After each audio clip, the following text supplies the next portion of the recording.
ನಾಡಿನ ಜನತೆಗೆ 7.5 ಕೋಟಿ ಜನತೆಗೆ ಮತ್ತು ಭಾರತದ ಎಲ್ಲ ನಾಗರಿಕರಿಗೆ ಈ ಶುಭ ಸಂದರ್ಭದಲ್ಲಿ ತಮ್ಮ ಮುಖಾಂತರ ನಾನು ಹೃದಯಪೂರ್ವಕವಾದಂತ ಶುಭಾಶಯನ ತಲುಪಿಸ್ತಾ ಇದ್ದೇನೆ.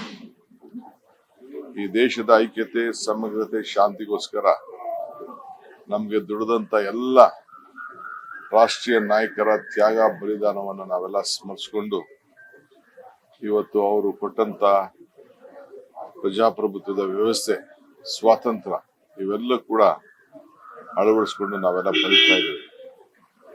ಇಂದಿನ ಸಂದರ್ಭದಲ್ಲಿ ಪ್ರಪ್ರಥಮವಾಗಿ ನಾನು ಈ ರಾಜ್ಯದ ಮುಖ್ಯಮಂತ್ರಿಯಾಗಿ, ಜನರ ಒಬ್ಬ ಸೇವಕನಾಗಿ ಇವತ್ತು ಈ ರಾಷ್ಟ್ರ ಧ್ವಜವನ್ನ ರಾಜ್ಯದ ಜನತೆಯ ಪರವಾಗಿ ಆಚರಿಸಲು ಸಿಕ್ಕಿರೋದು ನಮ್ಮೆಲ್ಲರ ಭಾಗ್ಯ.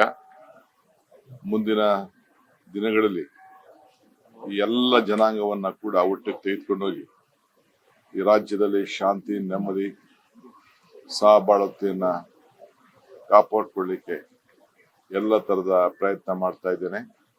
ನೀವೆಲ್ಲರೂ ಕೂಡ ಪುಟಾಣಿ ಮಕ್ಕಳಿಂದ ಹಿಡಿದು ಹಿರಿಯರವರು ಕೂಡ, ಮಠಾಧೀಶರಿಂದ ಹಿಡಿದು ಎಲ್ಲ ಅಧಿಕಾರಿಗಳು, ನಮ್ಮ ರಕ್ಷಣೆ ಮಾಡ್ತಾ ಇರುವಂತ ಎಲ್ಲ ನನ್ನ ಸೈನಿಕ ಬಂಧುಗಳು, ಕಾರ್ಮಿಕರು, ರೈತರು, ಎಲ್ಲ ವರ್ಗದವರು ಕೂಡ ಈ ಸಂಭ್ರಮವನ್ನು ಆಚರಣೆ ಮಾಡಿ ಈ ದೇಶಕ್ಕೆ ಶಾಂತಿಯನ್ನು ಮೂಡಿಸಬೇಕು ಅಂತ ಹೇಳಿ ನಾನು ಪ್ರಾರ್ಥನೆ ಮಾಡ್ತಾ ಇದ್ದೇನೆ.